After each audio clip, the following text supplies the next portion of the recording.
Well, we are learning more about Sunday's apparent assassination attempt against former U.S. President Donald Trump. He was golfing in West Palm Beach when a gunman came within 450 meters, armed with an AK-47 style weapon and a scope.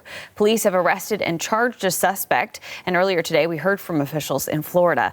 CBC's Richard Madden is tracking the latest on this. So, Richard, questions are being asked on how someone got that close to the former president yet again. What can you tell us?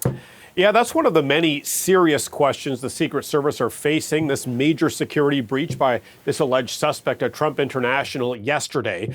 You mentioned him earlier. The suspect's name is Ryan Routh. He was spotted by a witness who took down his license plate number after he allegedly pointed his rifle towards Trump at the golf course, and police apprehended him shortly thereafter. Now, he appeared in court earlier today. He's charged with possession of a firearm by a convicted felon and possession of a firearm with an obliterated serial number. He's reportedly not being cooperative. So here is what we've known so far, about 24 hours after this alarming incident. We know Trump has a security bubble around him. There were agents in front of him on the golf course when that Secret Service agent spotted someone in the bushes with a rifle and fired. But some key questions remain.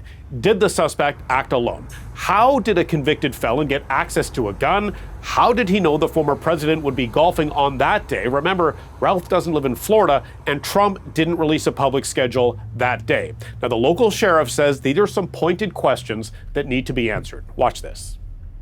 How does a guy from not here get all the way to Trump International, realize that the president, former president of the United States, is golfing and is able to get a rifle in that vicinity?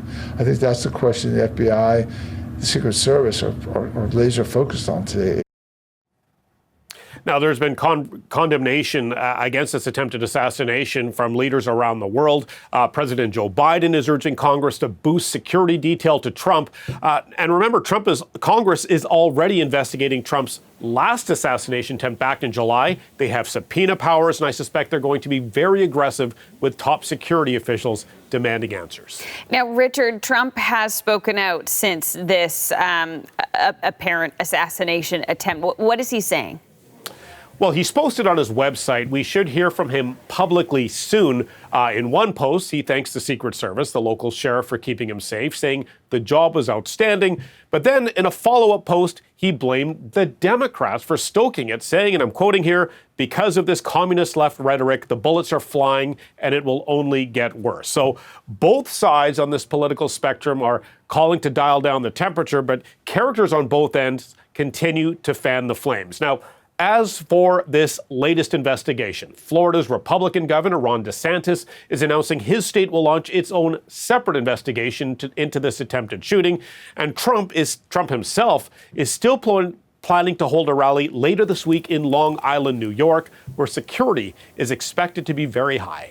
Okay, Richard, thanks so much. That's CBC's Richard Madden in Washington.